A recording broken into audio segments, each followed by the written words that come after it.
প্রিয় দর্শক বন্ধুরা, আশা করি সকলে ভালো আছেন। আজকে আপনার সাথে আমি হাজির হয়েছি আজিজ রিয়াদ নাটক আপডেট অফিসিয়াল ইউটিউব চ্যানেল। সবাইকে জানছি স্বাগতম।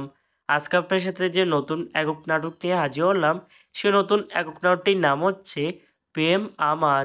এই নাটকটির ভিতরে বরাবরের মতন অভিনয় করতে দেখা যাবে পার্থ শেখকে ও নোভা হোসেনকে। বরাবরের মতন এই নাটকটির গল্প মাহমুদ রেজা তারেক, চিত্রনাট্য ও সংলাপ করেছেন আব্রাহাম তানিম, আর পরিচালনা করেছেন রুবেল আনুশ। ইতিমধ্যে কিন্তু অলরেডি আমাদের মাঝে এই নাটকটি অনেকদিন আগে থেকে একটি পোস্টার কিন্তু রিহার্সাল করা হয়েছে, তাও দেখতে পাচ্ছেনই। অসাধারণ হয়েছে পোস্টারটি। অবশেষে এই নাটকটি ইউটিউবে প্রকাশিত হতে যাচ্ছে খুবই শীঘ্রই।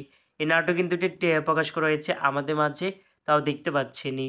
নাটকটি ইউটিউব পর্দায় দেখতে চোখ রাখতে হবে 21শে মে বুধবার বিকেল 3টায় শুধুমাত্র এনটিভি নাটক এর অফিসিয়াল ইউটিউব চ্যানেলে।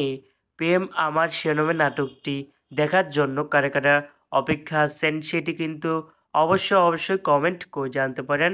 আর এরকম নতুন নতুন একক নাটক, ওয়েব ফিল্ম, ওয়েব সিরিজ অথবা ধারাবাহিক নাটকের আপডেট ভিডিও পেতে এখনই চ্যানেলটিকে সাবস্ক্রাইব করে রাখতে পারেন। পাশে থাকা বেল আইকনটিকে অন করে রাখুন, তাহলে নতুন নতুন একক নাটকের আপডেট ভিডিও যাবে সবার আগে সর্বপ্রথম। চাইলে আমাদের একটি ফেসবুক পেজ ফলো করে রাখতে পারেন। ফেসবুক পেজটি আমি লিংক দিয়ে রেখেছি পিন কমেন্টে অথবা ডিসক্রিপশন বক্সে। ধন্যবাদ সবাইকে।